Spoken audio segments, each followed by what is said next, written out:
Hi, everyone. Thank you for joining us today for the Citywide Psychiatry Grand Rounds. It's a pleasure to see everyone in the new year. I'm going to start off with the land acknowledgement. I would like to begin with an acknowledgement of the land on which we work, study, and live. Before I read it, I want you to take a moment to situate yourself and think about the land under and around you. We recognize that many Indigenous nations have long-standing relationships with the territories upon which the sites of the Department of Psychiatry are located to precede the establishment of the University of Toronto. We acknowledge our presence on the traditional treaty of many Indigenous nations, including the Mississaugas of the Credit, the Anishinaabe, the Chippewa, the Haudenosaunee, and the Wendat people. Today, this land is home to many diverse First Nations, Inuit, Métis people, and we're grateful to have the opportunity to live, work, and gather on these territories. We acknowledge that Toronto is covered by Treaty 13, signed with the Mississaugas of the Credit, and the Williams Treaty, signed with multiple Mississauga and Chippewa bands. Since this event is a virtual gathering, a singular land acknowledgement does not capture the richness of our distribution across many locations. There are few places on earth that someone before us has not called home. So thank you. Today, I'd really like, it's a pleasure to me to introduce the presenters for our grand rounds on student mental health and redesign the University of Toronto, solutions for a post-secondary, post-pandemic environment. As you can see, the speakers here, Dr. Levinson, Chris Bartha, Dr. Cleverley, and Dr. Cornish. There'll be an evaluation link that'll be sent to attendees after today's presentation, and your feedback will be appreciated. The next Citywide Psychiatric Grand Rounds will be Friday, February 24th, and your host will be Waypoint Mental Health Center. At this point, I would like to introduce Dr. Andrea Levinson, who's going to be leading this presentation. She's the Director of Psychiatric Care at the University of Toronto. Andrea, we'll introduce the rest of the speakers for today. Thank you. Thank you so much, Raj. It's really a pleasure to be here today in this Citywide Grand Round series, and I'd love to introduce my colleagues who will be presenting along with me. Peter Cornish, founder of Step Care Solutions, Director of Counseling and Psychological Services at the University of California, Berkeley. It's an early morning for you, Peter, in San Francisco. Thank you for joining us. And Chris Bartha, our inaugural Senior Executive Director, Student Mental Health at the University of Toronto. Thank you, Chris. And Kristin Cleverley, Director, Inlight Student Mental Health at the University of Toronto. Thank you all. I'm just going to share my screen and we will start.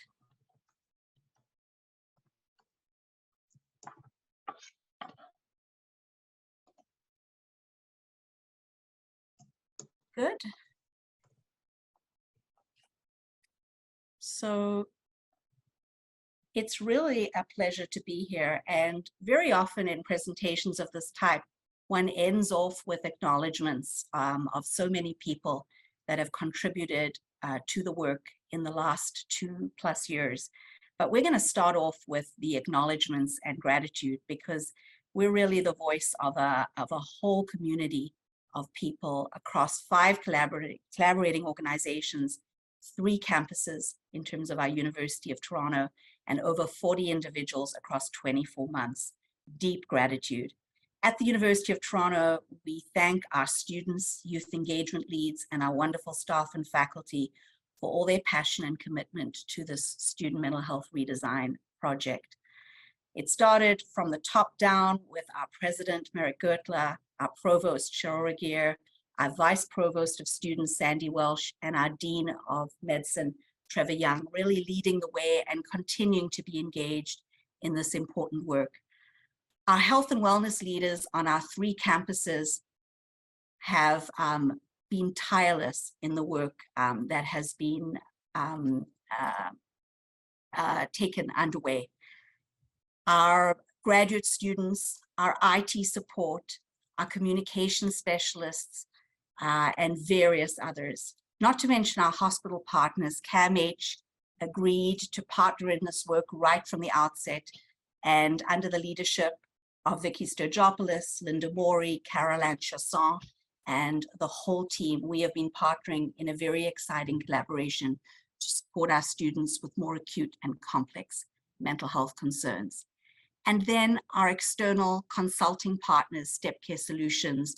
We've worked most closely with Alexa Jowich and Peter Cornish, founder of Step Care Solutions, who's here today, and his whole wonderful team. In addition to CAMH, with our hospital partners, Scarborough Health Network and Trillium Health Partners are at the table and are engaging in some very exciting work ahead.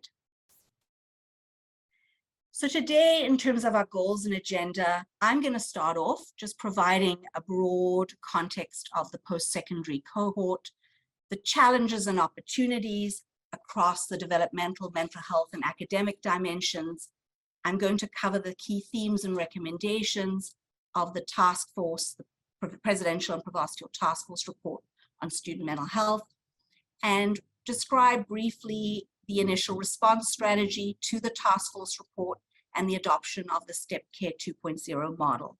I'll hand it over to Peter, who's the innovator and founder of the model, to talk a little bit more about the model. And then Chris and Kristin will take it over in terms of highlighting the integration of measurement-based care and evaluation. Chris will update us on where we are now in our redesign priorities and how they fit into the model. Kristin will talk briefly about the new partnered acute navigation project that we've embarked on with CAMH, and she'll share with you about InLight, Student Mental Health Strategic Initiative to support students in research at the University of Toronto. Chris will wrap us up in terms of lessons learned, and then we will move ahead and have time, hopefully, for questions and discussion. So starting off with thinking about students and enrollment in the post-secondary sector, the highest concentration of young adults in Canada can be found in the post-secondary school setting. Over 70% of Canadians, I'm still astounded by this statistic, will enter the post-secondary setting by the age of 21. And you can see from the slide, the numbers have risen from 1.34 million to 2.18 million between the years 2000 and 2020. That's a 58% increase, with growing diversity, including increased numbers of first-generation students and increased numbers of international students. So younger Canadians are more likely than previous generations to have completed a post-secondary education. Many of you in the audience today are well aware of the whole notion of the emerging adulthood cohort, the term coined by Jeffrey Arnett, psychologist in the USA, but it's highly relevant when we talk about post-secondary mental health. And he studied a group of 20-somethings extensively, focusing on trying to understand the timing and the consequence of transitional events, leaving home, starting an educational trajectory, finding employment, shaping a career path. And he noted in his work that the arrival of fully fledged adulthood has been significantly delayed, which is highly relevant to our students. And so he noted that emerging adults are now pursuing much longer and widespread education. They're entering into committed relationships far later, and they're experiencing a much longer transition to stable work. They're in contact with their parents for a much longer period, even after they leave home. And they're not individuating in a way that we would define them as fully fledged adults as readily. And he spoke about 5 key characteristics: identity exploration, the kind of who am I, lots of instability in relations, in work, in place of residence, in study, the intrinsic necessity for profound self-focus, the feeling of being in between or in transition, neither being an adolescent, neither being an adult, and this tremendous sense of possibility and optimism, which is one of the reasons I love working in the area, where students have tons of hope and they want to flourish and they want to transform their lives over this time period. This emerging adulthood is growing in non-industrialized societies. It's very much a phenomenon of sort of the industrial world. And you can see in the right-hand figure the rates of enrollment in tertiary education are much lower in the non-industrialized countries than in the economically developed countries. Moving ahead, and this area of research I really would like to note is my colleague Kristin Cleverley's key area of focus. She's done a ton of work around transitions. So there are many sort of overlapping transitions that really are highly relevant when we think about post-secondary mental health. And the key transitions of the health system. There's the child and youth system, there's the adult mental health system, and I've kind of got in the yellow post-secondary school clinics in the middle. If we think about 70% of youth heading to the post-secondary environment, the post-secondary system is a receiver of, the majority of youth. And very often those that are coming from the child and youth system do not have adequate preparation for a smooth transition before they enter post-secondary. So the systems are often working in silo. And then in the community, there's of course the primary care system, there's the acute care system, and they aren't coordinated in a way that's helpful to support young people. In addition to those transitions, there are these developmental transitions, and they're highly dynamic. And there's a wide variation in student maturity and readiness for independent healthcare decision-making. And so we have to take that into account. The clinical transitions are key because, as we know, the emergence of serious mental illness and addiction disorders are overlapping in the post-secondary years.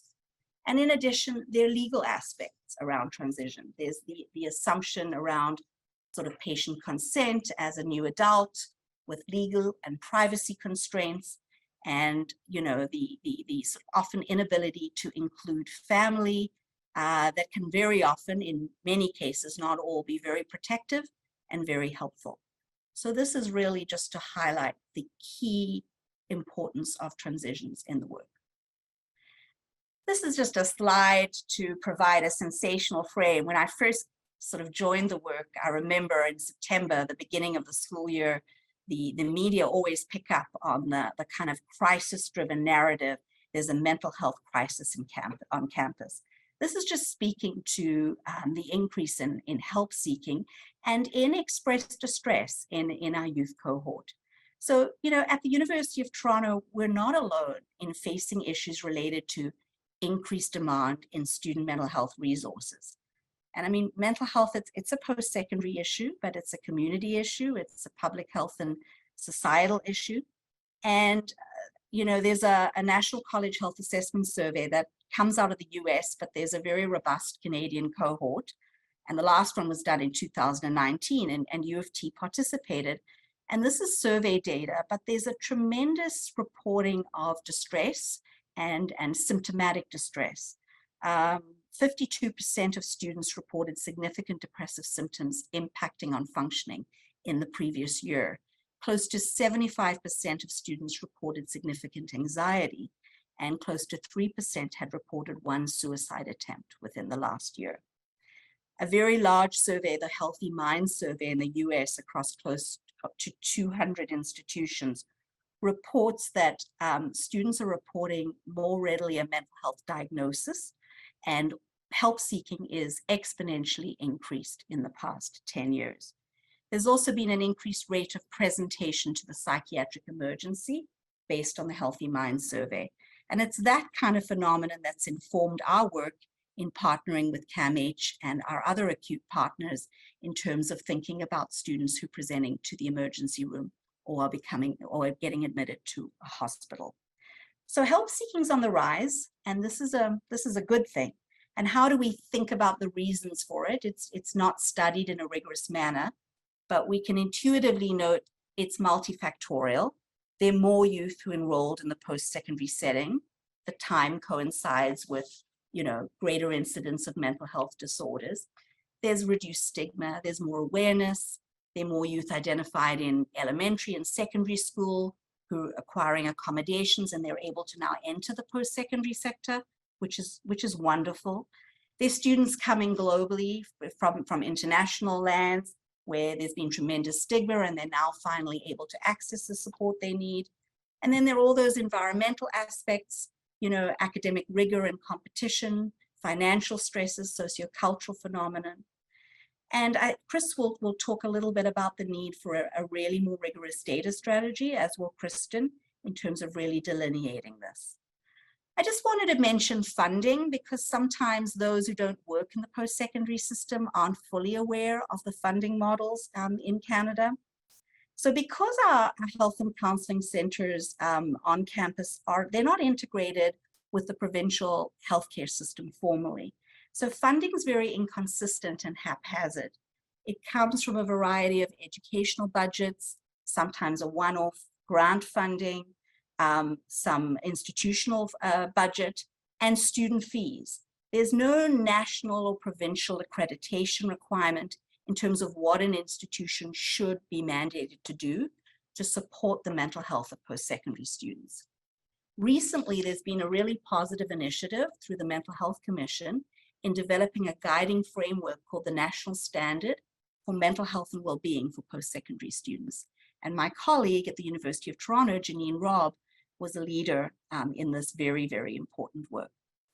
Another one of our colleagues in the Department of Psychiatry, our friend and colleague Paul Kurdiak and his group, have done really outstanding work showing youth presenting to the emergency department, often in more than half of them as a first contact for mental health, which is alarming, and how this has increased exponentially over a 10-year period between, I think his data showed between 2006 and 2016-17, where there was an increase of 66% of youth presenting to the emergency department, and many of those would be students.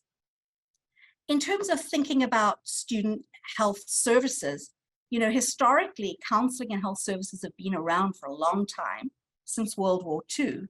They've been very siloed, and only more recently have they become more integrated and interdisciplinary to support the mental health of our students. And just a very important slide to just highlight in a very broad sense that our universities today are far more diverse in terms of students, you know, multiple factors. I can only mention a few: gender identity, ethnocultural background, socioeconomic status, sexual orientation, citizenship. And this heterogeneity, it just impacts every facet of the university experience. And we at the university, our mandate is to really enhance accessibility. And our thrust has been sort of, how do we accommodate our students with greater diversity? How do we support their achievement? How do we broaden our staffing? How do we diversify in terms of pedagogy and education and mental health service? And within that, there's the whole notion of accommodations. You know, how do we provide accommodations for those, you know, who have functional limitations due to a disability? And I just want to note that the most exponential increase in students seeking accommodations and registering for accessibility is due to a mental health disability. And there's been an exponential rise in that. Primarily a mental health disability, with special note on the rise, those students identifying as having an autism spectrum disorder or an attentional deficit disorder. So finally, before I pass it on to my colleague, and I'm aware of time, just to talk a little bit broadly about the redesign and the Presidential and Provostial Task Force that occurred in 2019. It was convened and chaired by my colleague, Professor Trevor Young, our Dean of Medicine. Our Vice Provost of Students, Sandy Welsh, had a very key role in overseeing it. And it was had tri-campus membership across Mississauga, Scarborough, and St. George, with extensive consultation with students, staff, and faculty to really take a look at what we were doing and how we could explore new and innovative solutions for our students. And the task force was asked to look at 4 key areas: to review mental health services and delivery on campus, to review the coordination of those services, to really look at the expansion of community partnerships, and also to look at space and how where we were offering services to students. And the report, of course, is publicly available, and there were very, very important key themes that came out of the task force that were funneled into 21 recommendations. And the themes were around things like communication, was seen to be really hard for students to identify. They didn't know how to access services or supports. Wayfinding and navigating was very, very difficult. Regarding services, there were the issues around wait lists, which we all struggle with, not unique to U of T, waiting for an intake or an assessment, and then waiting many more weeks or months for an intervention, and that being very inhibiting to seeing as a barrier to students' help seeking. There were rigid caps on services historically that were seen to be very inhibiting. And there was a real wish to broaden access for students to what we call same-day access to counseling. The whole notion of partnerships was raised as paramount to really broaden the scope of services, build on the expertise of those around us in the community to really better reflect the diversity of our students. Looking at culture and the intense competitive nature of the academic environment, and really how to build a healthy campus in entirety where mental health and well-being is not just the obligation of the health and wellness centers, it's far greater. It's each and every individual who's part of the campus community. And so a process redesign was initiated, and this was undertaken initially by my dear colleagues, Joe Deloge, who was Provostial Advisor to the Provost, and Catherine Gagne, mental health strategist, along with partnership at CAMH, and they engaged with the Health and Wellness Center leadership across the 3 campuses, and with extensive engagement, and came up with 3 top priorities: develop greater access to services, support students with more acute and complex needs, and really dig into data and evaluation. And it's really exciting that 80% of the recommendations have been actioned since 2020. Chris will share a little bit more about Navi and MySSP. Navi is a bot navigational tool that really students are engaging in, and they can help wayfinding the quite complex organization of U of T. MySSP is a phone, web, video-based 24/7 virtual multilingual counseling service that we've engaged in at U of T to support our students, which is great. We've adopted a centralized EMR across all 3 campuses to provide integration for our providers and to support our students in a much more seamless manner. We're undergoing extensive renovations to our health and wellness centers in terms of really providing respectful spaces for our students. We have a robust mental health advisory plan to really engage students in authentic co-design work. And there was a clear direction to adopt a step care model. And Peter's model, Step Care 2.0, with its real focus on flexibility, building on strengths, meeting students where they're at in terms of choice, offering them a host of services and providing them with same day or next day or within a few days access to single session counseling has been underway. And then last but not least has been our partnership with CAMH, and more robustly in the future, Scarborough Health Network and Trillium Health Partners to support our students in a navigation model around complex and acute presentations to the ED and those that are admitted. And I'm going to pass it on to Peter. I'm mindful of time. Thank you. Thank you so much, Andrea. It's a pleasure to be joining this group, and I understand that the audience is broad and diverse, and there are people that are very closely aligned with U of T and probably beyond that. So I just want to start by saying a little bit about what this thing, Step Care 2.0, is and what it isn't. It's really less a model of care than it is a set of principles and guidelines, or a framework for organizing and integrating upstream prevention with downstream care. So it's the whole menu. It's a framework for locating, mapping out, sometimes we call it populating the steps, bringing in the endless types of well-being supports that exist within diverse communities, and trying to have them mapped out so that people can find them when they need them. So really the goal is to move beyond access that's restricted by necessarily limited provider availability.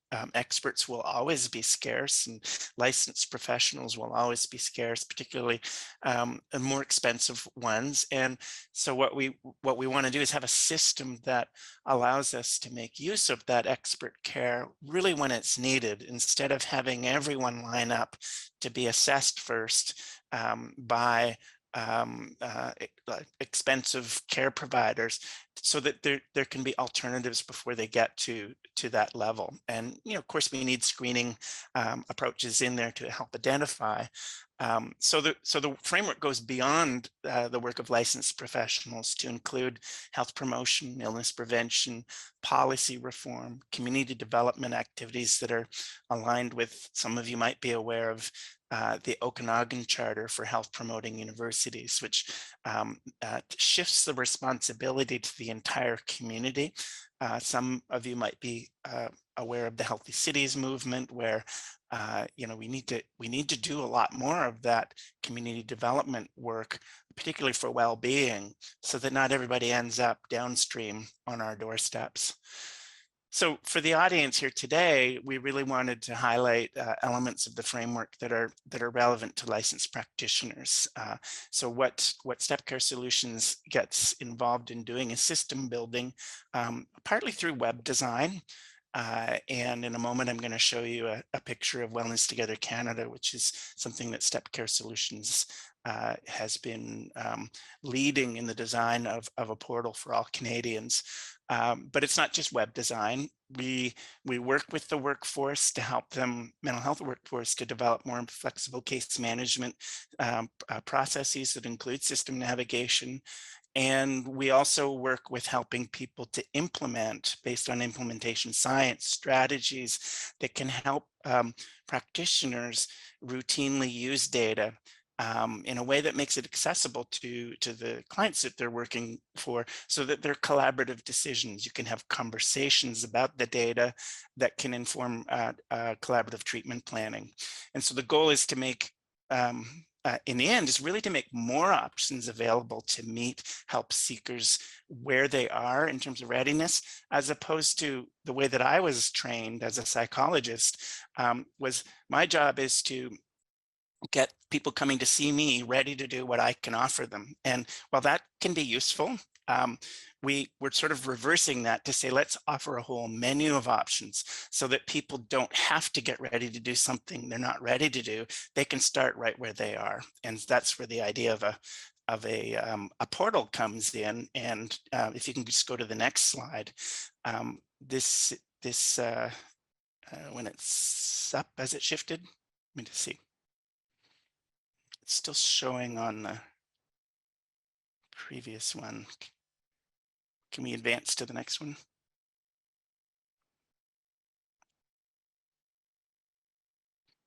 Just let me know if it's advanced. Sometimes my computer doesn't advance for some reason. Is it showing? Oh, there we are. Okay. So there's a screenshot of something called Wellness Together Canada, which was funded by the federal government during the pandemic. And they really want to have this become something permanent. And what you'll see across the screen here, through engagement with behavioral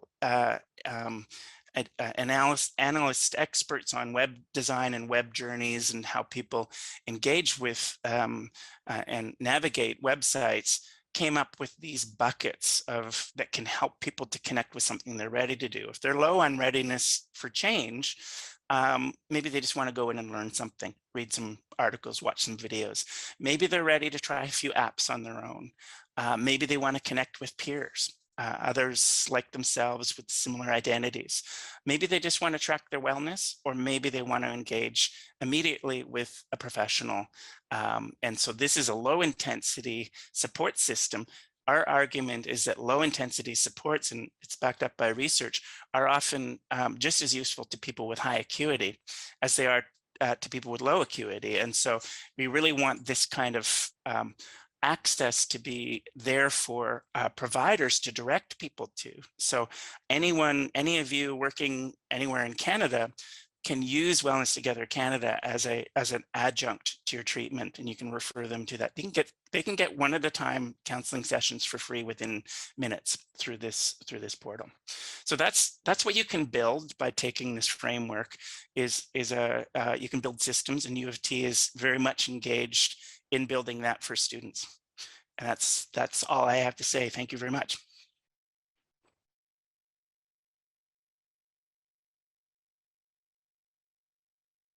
Thanks, Peter, and sorry for the little delay there, and I'm muting myself.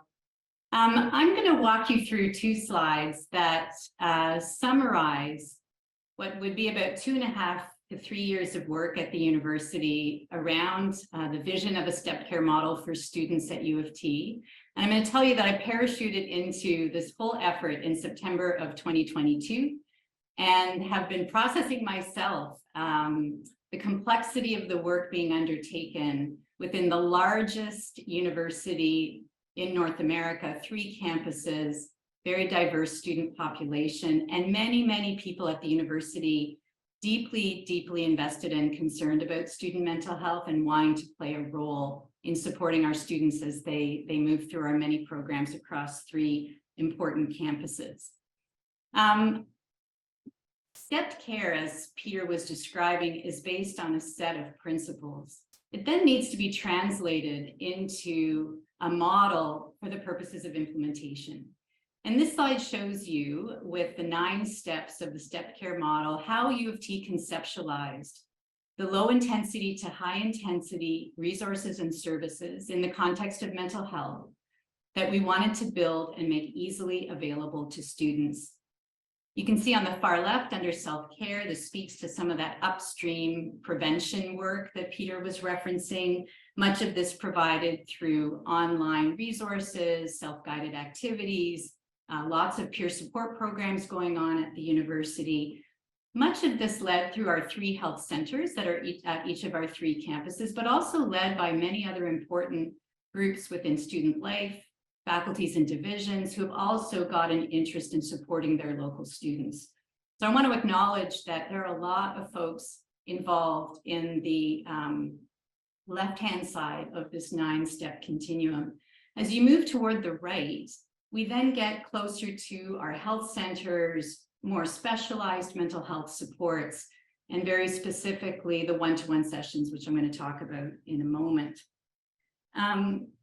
At the university, when the task force, or when the recommendations came out of the task force and there was a conversation about where to go with an integrated tri-campus set of priorities, 3 priorities were identified as opportunities from an integrated tri-campus perspective at the university. And I kind of bundled them into navigation, that very challenging issue of real-time access to counseling, which was one area that the students provided very significant feedback to the university as being very important to them.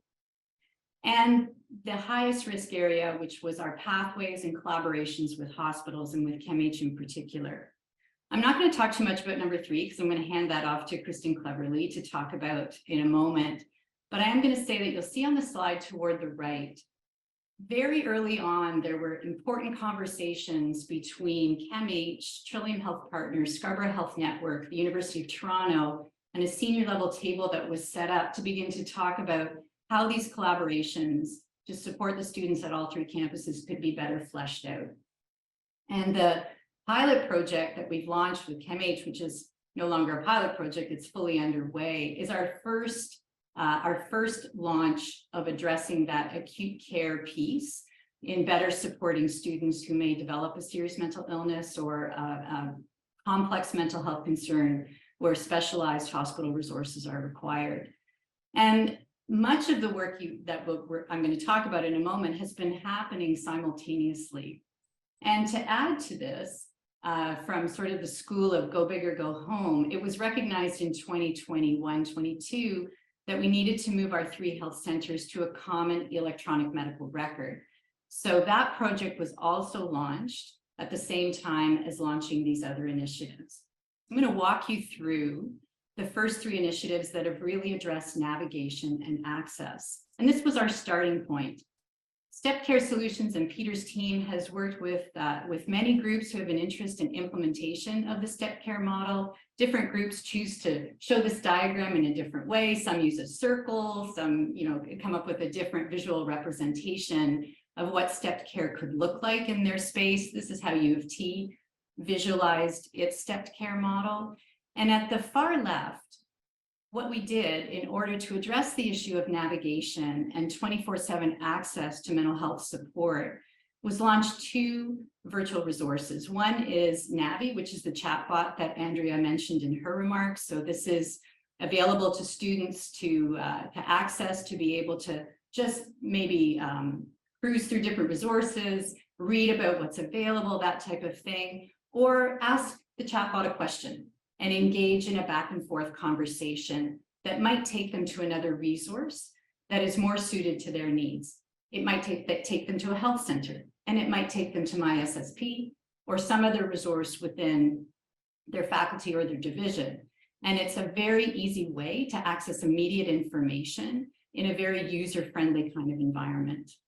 The university also launched My SSP, which is a 24/7 virtual resource that offers services in 147 languages and access 24/7 to a live counselor within 90 seconds to whom to speak if a student is feeling distressed. And again, can lead to a brief counseling session, can lead to referrals to other resources, or may even lead to a short-term set of counseling sessions in order to support that student.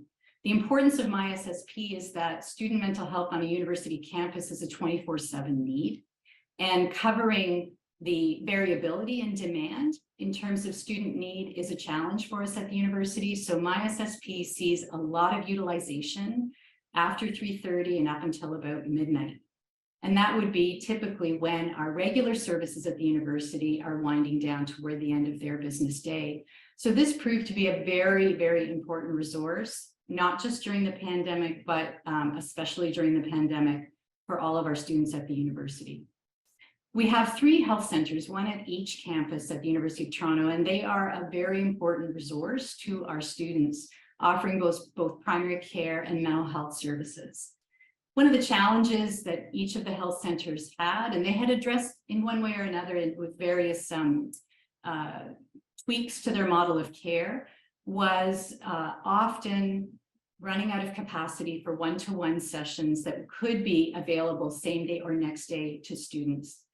And students identified this as one of their primary areas of improvement for the university in our mental health strategy.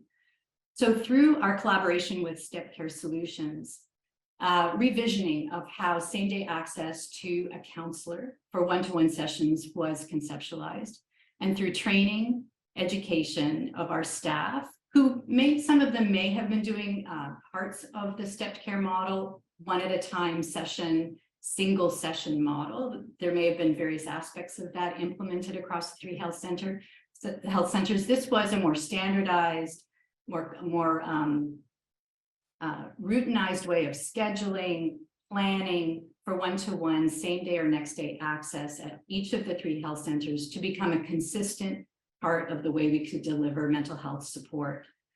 And this was implemented in 2021, primarily virtually at that time. But in September of 2022, we all know this was the biggest back to school September in university history. The real test was, could we hold on to this when we had a lot of in-person activity on campus? Could we maintain that same day, next day access for one-to-one sessions that students would come for, particularly during very busy periods of the academic season, exams, et cetera, when we would typically see a much higher volume of demand. And our experience over the last semester from September to December was, even if in a climate where health and human resources are our biggest challenge, where people needed to stay home if they were sick and not come to work in a pandemic reality, the 3 health centers did an excellent job of maintaining same day or next day access for the majority of students who are seeking one-to-one counseling, and have been very much able to manage and sustain this model that has really transformed access from the student perspective. I won't get into, as I said, the University of Toronto CAMH collaboration. I'll leave that for Kristin, but I just will show you some early results for the Navi MySSP and Health Center one at a time redesign. We can jump to the next slide.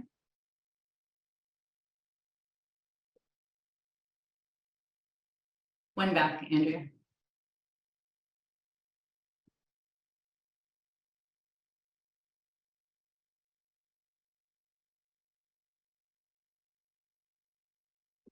I'll start talking while Andrea pulls Sorry. up the slide. No problem. There's always going to be a technical glitch when there has to be. I could show you my picture, but I think that would be a bit too small. What I'll share with you is that because we switched electronic medical records in 2021, we are still refining our data gathering methodology, and it has some complexity. For those of you who've ever changed an EMR system, you'll know that data migration and then being able to bring all your data together is a very typical challenge. So we're just working with some of those challenges right now.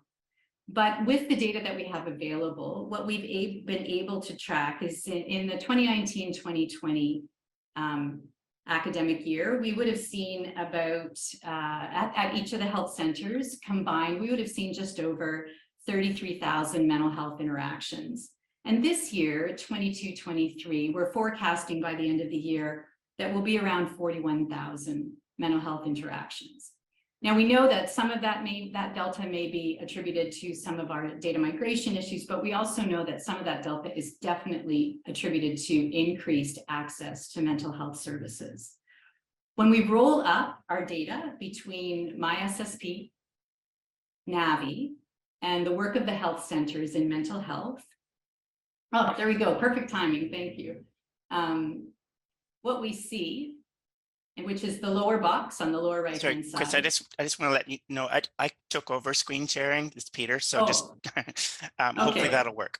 Yeah, no, perfect. Thank you. So just very quickly, the data I just mentioned, you can see to the left, 2019-20, the 3 health centers across the University of Toronto, Mississauga, Scarborough, St. George, tracking at around 33,000 mental health visits or interactions in the 2019-2020 year. That's prior to the pandemic. Like so many other service providers, we saw a bit of a dip when we went to virtual, and we had a data migration challenge in 21-22, so we don't have a full data set for that year. But if you look at 2019-20 to 22-23, what we're forecasting is a significant increase in being able to increase our overall capacity for students as it relates to the counseling and mental health services at each of our 3 health centers. And if you roll up all of the mental health resources that we've made available to students at the university through Navi, MySSP, and the health centers, with these 3 areas, we have been able to increase 3-fold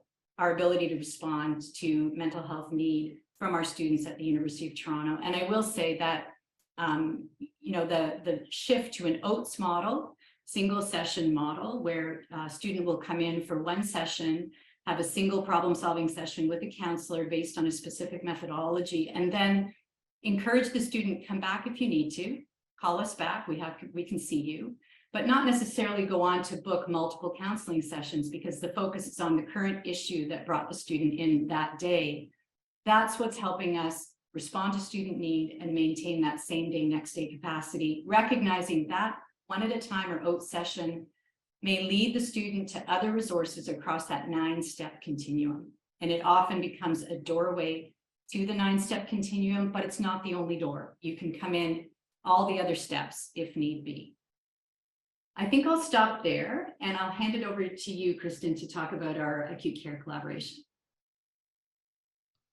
And apologies, I'm going to try to speak quickly because I think we're close to time. So in response to the task force recommendations related to supporting students, particularly with complex mental health needs, we launched a new pathway with CAMH this past September.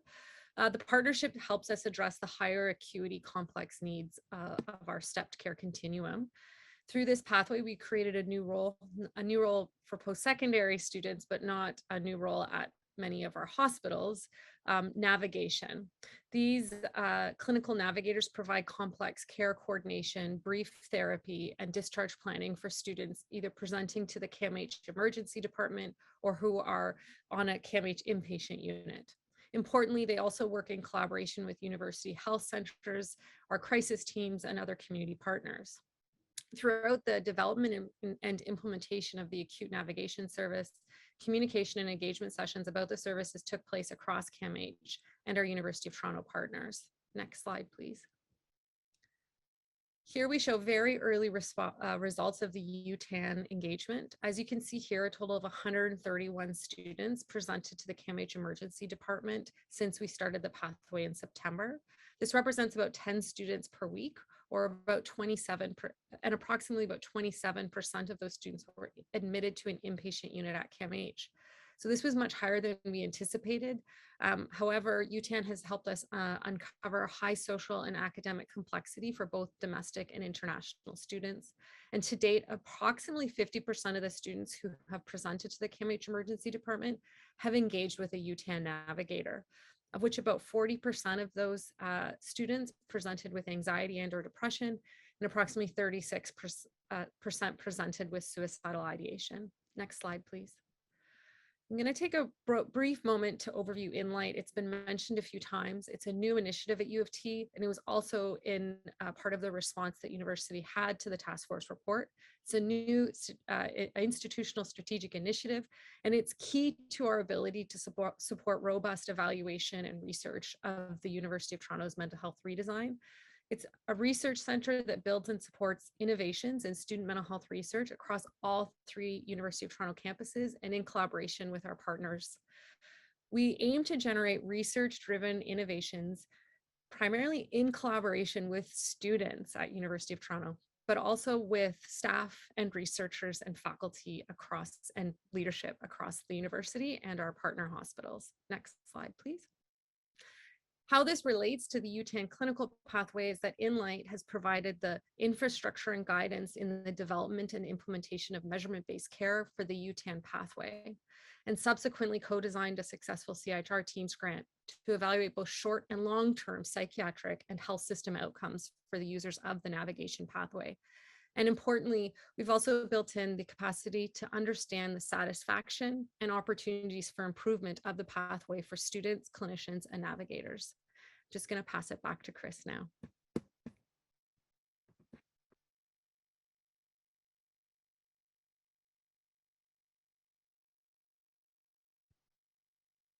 Thanks, Kristin. So just a few lessons learned in terms of what's been happening over the last couple of years, 2 to 3 years, as well as since we've gone forward with a lot of implementation in the last year, and especially the last 4 or 5 months. So for our staff, as I think we would all know, training and education of our entire staff team is essential to the success of the model and implementation. And these days, with so much staff movement, this has become a very important thing that each of the 3 health centers in particular have been focused on. The conceptual understanding of matching service intensity to student or patient need, their readiness to engage as a client, are key to enabling open access to remain available. So that appropriate referral pathway, encouraging students, if you need to come back, you don't have to book an appointment now, come back as the need arises.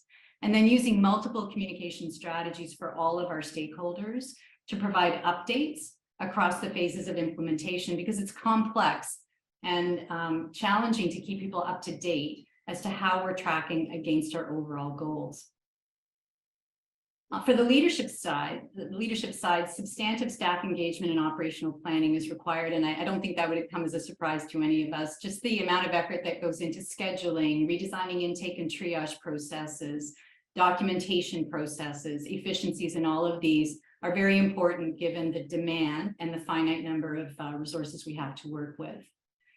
I would say that we always want to plan change when it's a good time to plan change, but I think we have arrived at the conclusion that we are in a dynamic implementation ecosystem, and that's the new normal. Change needs to happen, innovation needs to be implemented. We plan around pandemics, health and human resource challenges. We anticipate these things in our plan. But if we wait for a good time to do this type of implementation, I think we'll be waiting quite a long time. That's the ecosystem we're in right now. And I think that was considered in much of our planning. At the university, we have seasonal surges. Activity goes up and down depending on the academic calendar. And that also is something for us to consider, because we will need much higher number of same-day appointments during certain months of the year than other months of the year, and that needs to be reflected in our scheduling. And overall, a sustainability plan to the clinical model is necessary, because as with all of these implementations, there can at times be model drift, and so having our eye on that sustainability plan is very important. And finally, measurement. Measurement is definitely part of the change agenda at the university. It's early days for us right now, but we recognize the importance it plays in informing care, decision-making, and all of our communications. So our next steps right now, as we head into this year, 2023, is to sustain the changes that we've made, to build out our hospital acute care pathways with initial conversations with Scarborough and Mississauga stakeholders. And then, Peter, you're going to laugh, but I can't see the last point because it's cut off on my screen for some reason. The last point, continue with measurement-based care and evaluation. Thank you. And, and with that, I'm going to hand it back to Raj.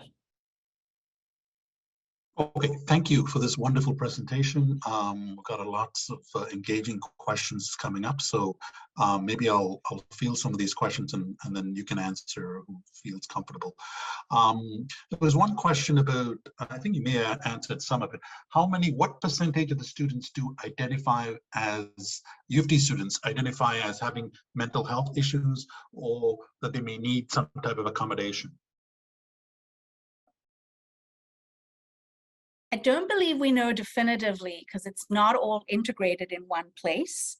And that would be an approach moving forward in terms of having a clear data strategy. Health and wellness centers are one place where a student would identify, receive documentation, and then it would be submitted to the accessibility services. So we do know that there's been an exponential increase in the number registered, but I don't have a firm number. Thanks, Dr. Levinson. What about, was students involved in the process of these changes? Was there a student representative? And, they were asking about sort of diversity, in terms of gender, race, and things of that nature. Students were very much involved. There was robust student advisory, for instance, around the partnership with CAMH. Students were involved in a workshop process around consent. Engagement and co-design is an area that is central to the redesign work, and we know we have a lot more to do in this regard, but students are certainly involved and continue to be involved. And the plan moving forward is to have a very much a longitudinal advisory process with representation across all 3 campuses, and certainly covering many of the aspects that the person who posed the question listed, to ensure, graduate, undergraduate, various minority groups, really to ensure good representation across the student body. Thank you. There was a question about what if there's sort of follow-up needed from the one-time session in terms of, ongoing care, like eating disorders or suicidality. What's the approach? Want me to take that? I think you said it. Yeah. The one at a time approach, it's the evidence is showing that for about 80% of students, it's enough at that point in time, but it's not one and done. So they have a session and there's that flexibility of coming in. And so it's freeing up resource for those situations, for those students with more longitudinal needs. In addition, the one at a time appointment provides quite a lot of navigation to other services. So a student will come in, they may get an intervention in terms of what's top of mind, and then they're offered other resources. Maybe it's a group, maybe the family doctor needs to get involved as a start in terms of managing care and looking at the role of medication. Maybe it's a psychiatric referral. So it's not, it's one part of the array of services, but having that access point, that same day access point, and so far we've been incredibly excited because we actually haven't run low on many days in terms of, someone mentioned what happens at 8 in the morning if all your spots are taken up. What do you do? We haven't been in that situation, but that's the kind of projecting and looking at surge periods, as Chris was mentioning. So it's freeing up resources for those students who do need a greater intensity. But there's variability, and certainly we can't solve it all. And something I think in the question was mentioned, a student with a significant eating disorder, there's a community lens of a scarcity of resource for eating disorders, and we're no different. So we're managing, we're supporting as best we can. We're very fortunate in Toronto. We'll collaborate with our partners. We'll gain some indirect consultation as needed. With UHN, for instance, they've been very generous in hopping on a video call and chatting things through. But we have the same access challenges in terms of those students with more complex, ongoing, impacting needs. You know, those haven't gone away. You may have talked about a little bit, but a little bit more on how you can study the data that derives from the student contact and involvement, access to care. Can you talk a little bit about that?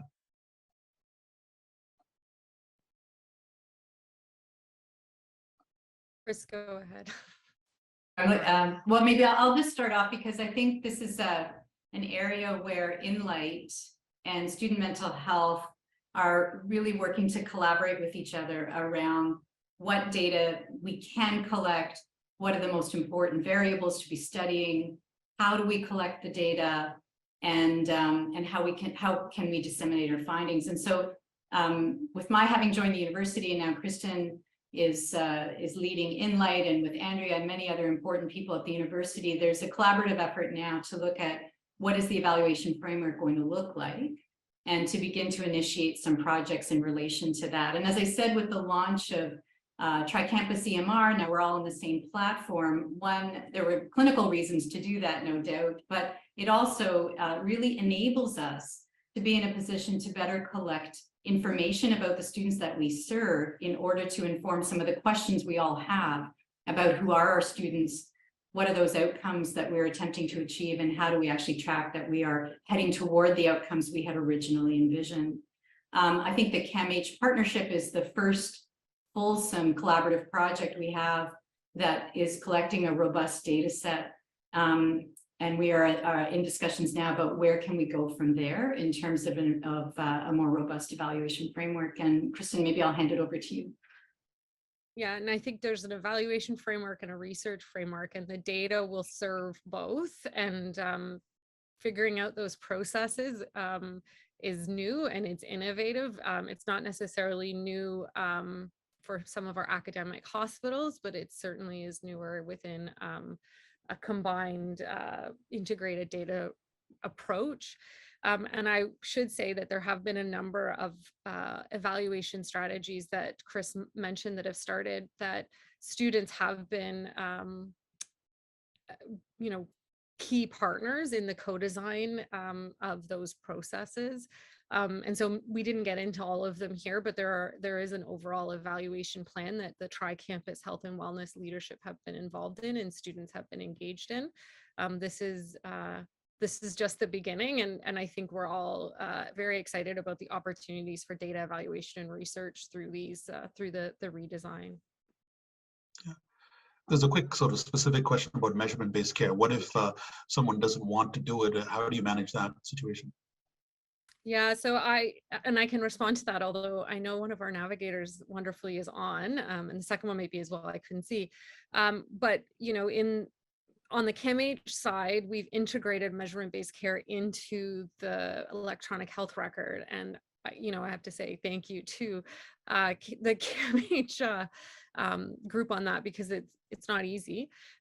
We've so far used it for all youth that come in. We do the HEDS-ED, we do the GAD-7, the PHQ-9, and a number of other standardized measures. And all youth that engage in navigation go through those measures. what we're working through now is how the pathway may change or may be directed by the outcomes of those measures, given the services that and the other pathways that have been set up. So I think it's a to be determined in terms of, you know, all youth all students are participating in it, but it's to be determined in terms of how that alters their pathways. Wonderful. There were some questions about data on, like, is it race-based data? Are you looking at those sort of the social inequities, or can you talk a little bit about that? I think they wanted to know if it BPOC populations, if it's effective on them generally. Yeah, so we're through the provost and the vice provost students, we're supporting two you know, research associate and research coordinator that are providing us the support in developing that. But we do collect, and the vice provost students office has a very robust EDIA survey of students that we're going to be able to determine whether or not we are capturing students, that there's access for all students, BIPOC students, other students. So not just race-based, but ensuring we have cultural diversity and cultural based services. We're going to be able to do that. It's just at the very early stage. I'll let Andrea or Chris respond. Like, I can just add that at Berkeley, where we've been you know, in parallel implementing a model, the same model with the one at a time, our student satisfaction surveys, we have a question: to what extent did the service you know, take into account your unique cultural, gender, and ethnic identity? And what we were actually quite surprised that a moderate effect size increased significance, that moving to this one at a time access helped. And one of our hypotheses is that we really just start with what's top of mind. We don't make assumptions about diagnosis, anything. It's just what do you want to talk about from your perspective and your identity? And so we think that that's part of it, is it just start with where people are. Thank you for this wonderful presentations. I know there's lots more questions, but they can always reach out to Andrea or her team if they had some specific questions. So really engaging, and thank you for the wonderful work. I know this was a very significant issue last year, and you guys have done some amazing work to put together a plan and just execute the plan. So we're looking forward for further updates in the future. Thank you again. Thank you everyone for joining us as well in our citywide get-rounds. Take care. Bye. Thank you.